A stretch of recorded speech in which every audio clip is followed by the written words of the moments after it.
Good afternoon, everybody, and welcome from a beautiful sunny afternoon in Canberra, Australia. I'd like to thank the conference organisers for the invitation to come and talk to you today.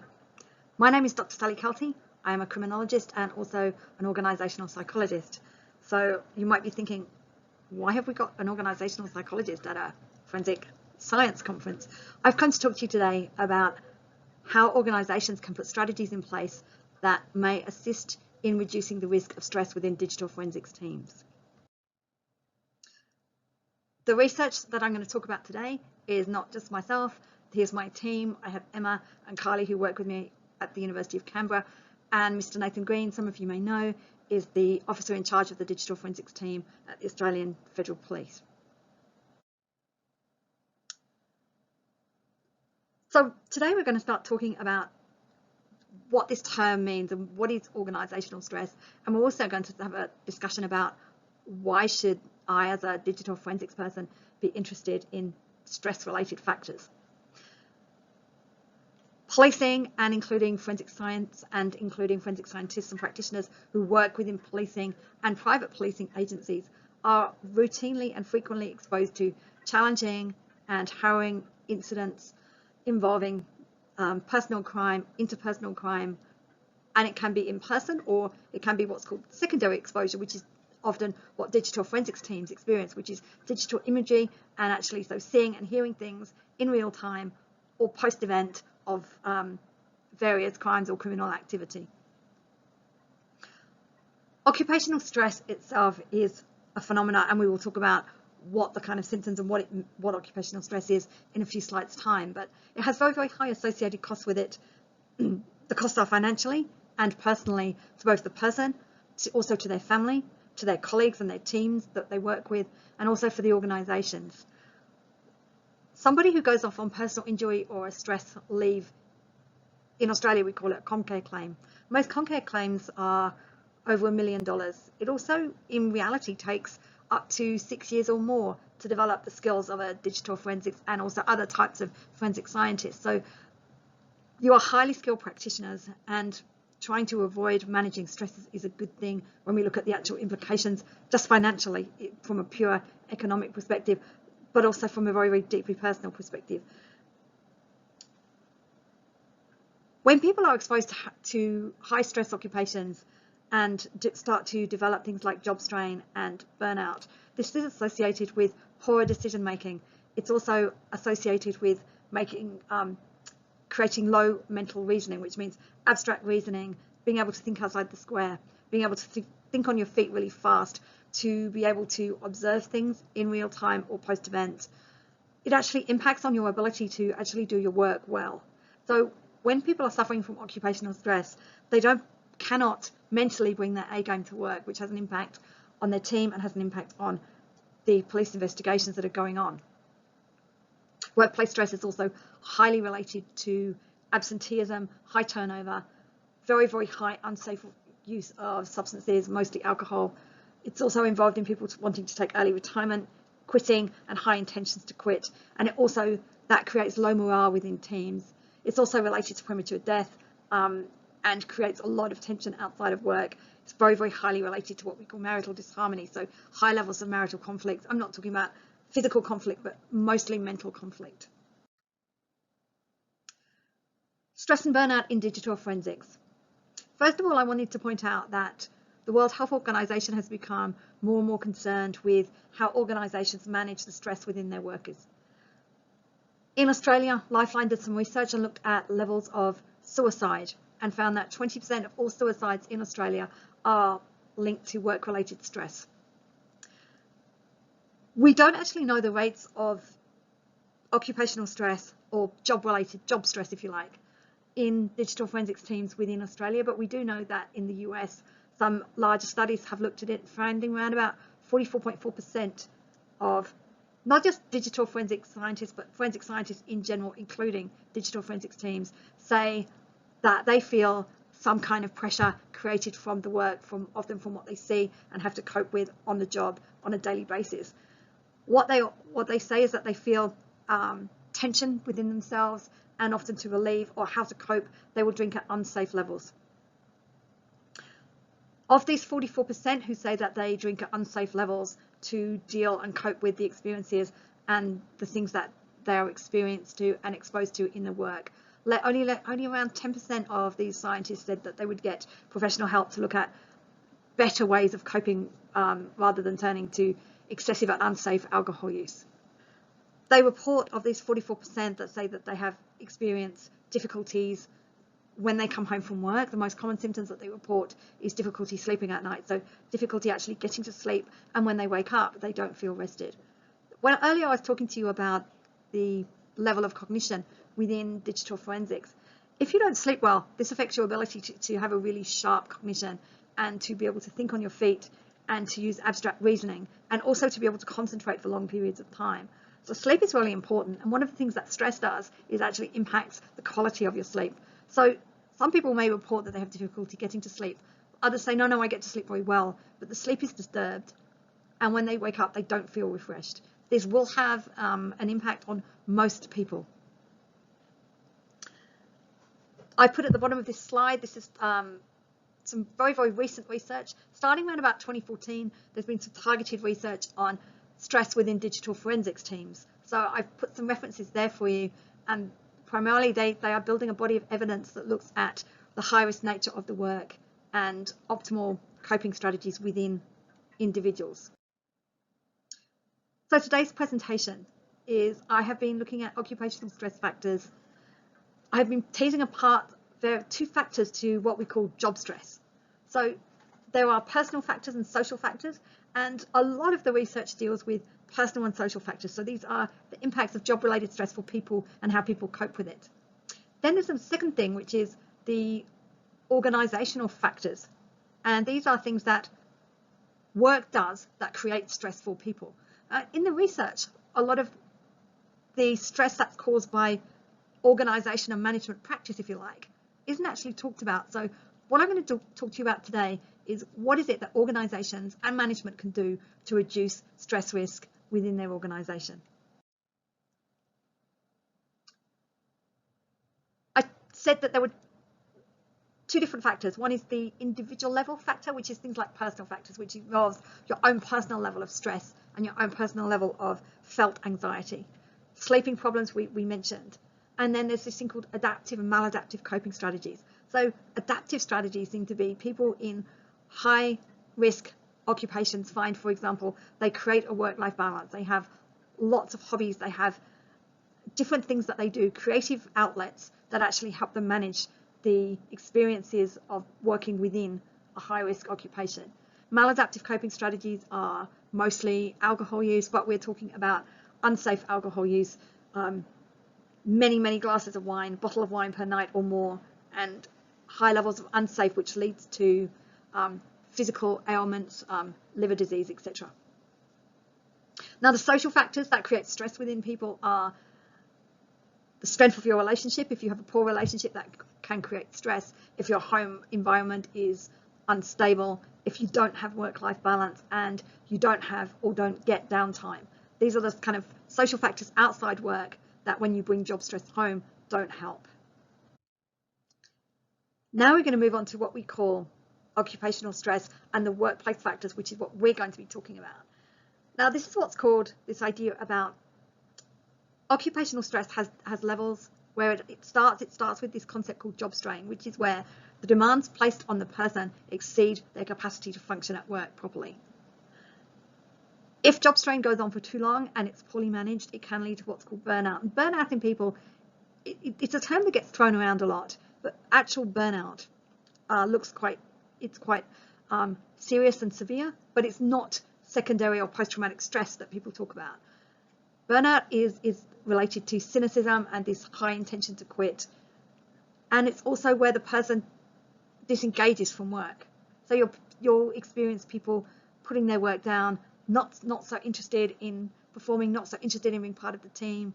And often burnout can be corrected by around about 6 to 8 weeks from work is what it takes to actually reduce the impact of stress. So the concepts that we're looking at, mostly where organizations can have the biggest impact, is reducing job strain for their staff and reducing job strain that leads to burnout. So this is the kind of context upon which I've been working with the AFP. Let's have a look at these. And I don't think it's hard for people to imagine if you're in this kind of environment where two different types of organizational factors or on the job stress factors, let's say. One is the context in which you're working. And this is, if you have high levels of job insecurity, in Australia, we have high levels of casualisation. And I'm not suggesting within digital forensics teams there's job insecurity. But if you do experience some kind of insecurity within your team, or even insecurity with where you're working, do you keep being deployed constantly to different places and it's outside of your control, this creates job context factors, stress factors. If you have unclear performance practice, if you're performing in your job but you don't quite know whether you're performing well or what the outcomes or what people are expecting of you. If you work within a team where you have unsupportive team members, so team members who are always backstabbing each other or not cohesive, not working together, highly competitive, is really not conducive to having a low stress environment. If your supervisor is unsupportive, if there is some kind of low level, doesn't have to be high level, low level bullying and low level harassment, workplace culture where there is poor communication, workplace culture where, for example, things just happen, poorly managed occupational change, you go into work, you're going to move office, and also where there is poor promotion of staff, work-life balance. So work-life balance, what's that? There are a lot of, within policing organisations, they can be where you are married to the job. The job is fundamentally important to everything. Why do you want to have work-life balance? You know, the job is everything, your identity. So when you put all those together, you have basically very low levels of personal control. Things happen to you, around you, and you don't really have a lot of say about how you can do that. Now, context factors, where you're given tasks that you have very limited meaning. You are given unachievable workloads, shift work that impacts family and social relationships, and it's constant and it's constantly changeable. You have little involvement in workplace decision making, no control over work processes, and poor work environment. It sounds like an awful place to work, doesn't it? And it's very rare for people to experience all of these things together. But for example, even just with job context factors, if there are bullying, harassment issues at work, if you have a really unsupportive supervisor, and if you have unachievable workload, this creates strain, especially unachievable workloads. So the experience of job strain. And job strain is where the individual is, for example, given an unachievable workload and an unsupportive supervisor who just thinks that, well, you need to work harder then, don't you? If you actually mention your workload to them. What happens when you're experiencing workload is that you generally, for example, the psychological reactions, you start to snap at people. You start to have higher levels of anxiety, more easily frustrated, and you start to become dissatisfied with your job because your job is unachievable. Physical symptoms start to be things like headache, dizziness, you feel your heart pounding, and then you have also the sleep problem. So your sleep is disturbed. Even if you fall asleep quickly, it's disturbed and it's not restful. So you feel tired most of the time. And the behavioural reactions to stress is silly things like accidents. You might start cutting yourself, chopping onions at home. You might start substance use, as we saw before, up to 40% of forensic scientists readily admit that they drink too much to cope with with the work environment that they have. And then there's turnover and absenteeism. How do organisations manage stress? So this is actually the research that I've been doing with the AFP and with Nathan Green's team for the last couple of years. And I've started stage one of this project was to put together what is the evidence base on stress within digital forensics teams. And is there something that organisations can do? Is there something that the AFP and other policing agencies, small things, small changes for major wins? So small tweaks, big outputs. That was kind of what I was looking for. And what I did was I looked at the evidence, the research base, to actually see what had people done in the past and can we put all this together and come up with some strategies. As I had mentioned, that a lot of the research to date has looked at what individuals can do for themselves. The research that I have done with the AFP is look at what organisations can do to assist in job strain, the risk of job strain being reduced within their organisation. So we found 4 different key factors, very, very prominent in the literature and all underpinned by robust research and replication research. And so we'll go through these 4 factors now. So the first one is never underestimate the impact of a supervisor and a team leader. So many times within policing agencies and within forensic science agencies, people are promoted because they are really, really top class practitioners. You know, they're really good police investigators, they're really good forensic scientists, absolutely top of their game. Sometimes, and it's not a criticism, this is it's just where things could improve, that a lot of people get promoted, but they don't get the training to have the people skills to run teams. So they may be top class practitioners. It doesn't necessarily translate that they're going to be amazing supervisors. Leadership is some people say, are you born with kind of leadership style? Are you born with the ability to supervise people, to motivate people? Some people are more charismatic than others, yes. But can you train people to be better leaders? Yes, you can. So first, really, really good supervisors and team leaders act as a buffer against job-related stress. And what we do know is that this is a unique skill set that can be developed, and there are types of courses and reading, podcasts, or leadership development training, and it's pivotal to develop these skills within the teams themselves. I think it's easier to actually look at this slide, because I think when we talk about who is a good supervisor, who is a good leader, when we turn and look at who is not, it's actually easier to see who could be. So when we look at the supervisors who actually increased levels of occupational stress. So when you have a supervisor who does these kind of behaviours, you actually increase the level of job-related stress for employees. So inflexible in decisions, it's my way or the highway. The micromanagers, the people who come around and constantly watch what you do, they don't empower you to actually do anything. Micromanagers are also unable to accept that their team members will make mistakes. Everybody makes mistakes, that's what being human is about. But micromanagers are inflexible to mistakes being made, which means that people don't function at their best because they're always kind of watching out. They're primarily concerned with budgets. It's all about money. It's not about people, it's about how much money can we save rather than how can we enhance the working situation of our people. Supervisors who actually reduce organisational stress within their teams have these kind of qualities. They were an integral part of the team. They didn't suddenly become a micromanager. They still remained part of the team and saw themselves as part of the team, regardless of whatever title they were given. They were also very, very knowledgeable about the specific work demands placed on their staff, and they tried to even out work allocation, or they made sure that their staff knew in advance, or they were very, very good at managing if something came up out of the blue and they had to deploy a team. They were very good at actually focusing on what the team needs to do and then what the team needs to do when it's finished. They seemed to be able to promote mutual trust. They were very, very open with their staff. And they used their administrative role to support investigators to focus on their own roles. They worked strategically to lessen overload. So they actually had an idea about, they cared about the team and what people were doing, and they tried to be equitable for everybody. And they took a very, very sort of hands-off approach. It didn't mean that they just left the team. It just meant that they allowed their team to make mistakes. They allowed their team to actually work out how they would manage the workload, or how they would manage their time a little better.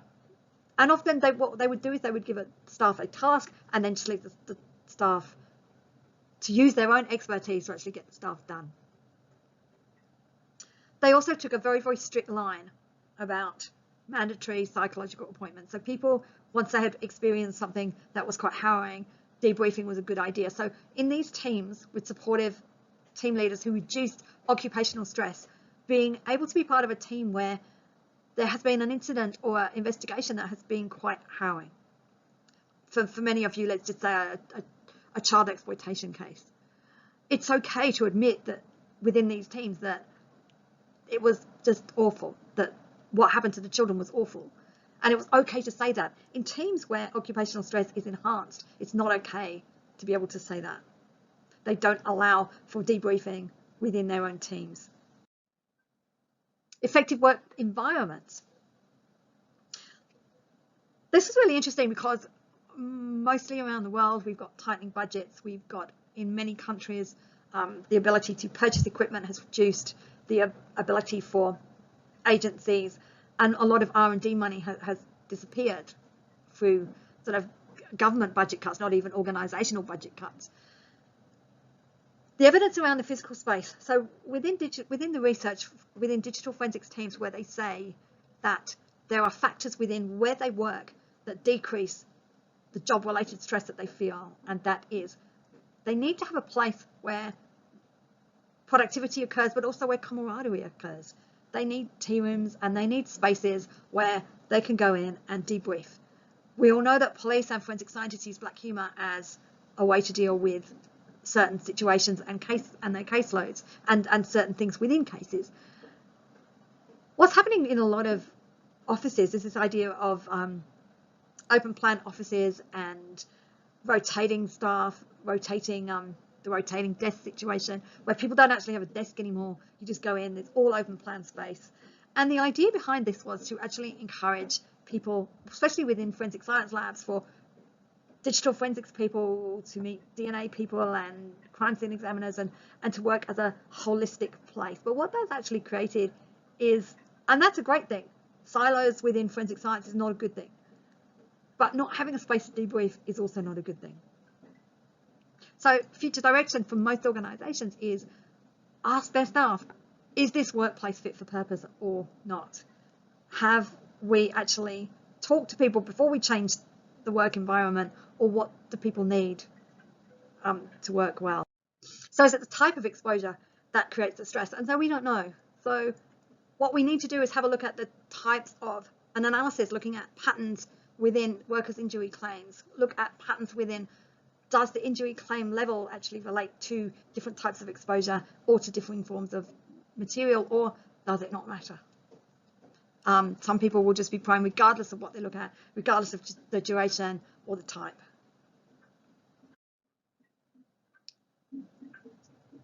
The last study I'm going to talk about is attributes of top performing forensic experts. This is the work that I'm going to start doing with the AFP once the COVID situation drops and we can do some interstate travel. As most of the world is affected by limitations about where you can travel. So doing this kind of work means that you need to go and talk to people and you need to go into states. So the evidence to date is robust that digital forensics teams are at high risk of developing job-related stress and or burnout. But not all digital forensics practitioners do experience psychological injury. And who are they? Who are the people who are top performers in their field and are robust and resilient? It's some work that I have done over a period of time looking at top performing crime scene examiners and creating a profile of the top performing resilient crime scene examiners around Australia. I intend to actually enhance this method and look at this with digital forensics experts.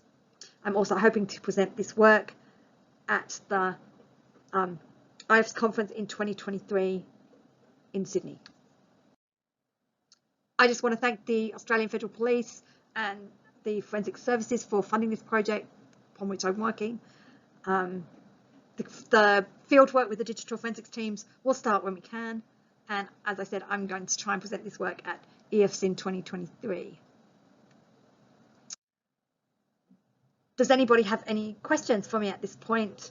If you do, I also have a contact email there. If you want to talk, flick me an email. If you want to comment on anything, that would be great. And my presentation today is also going to be in the form of one of the conference papers that will be in the FSI Digital Investigation Special Conference Edition. Thank you.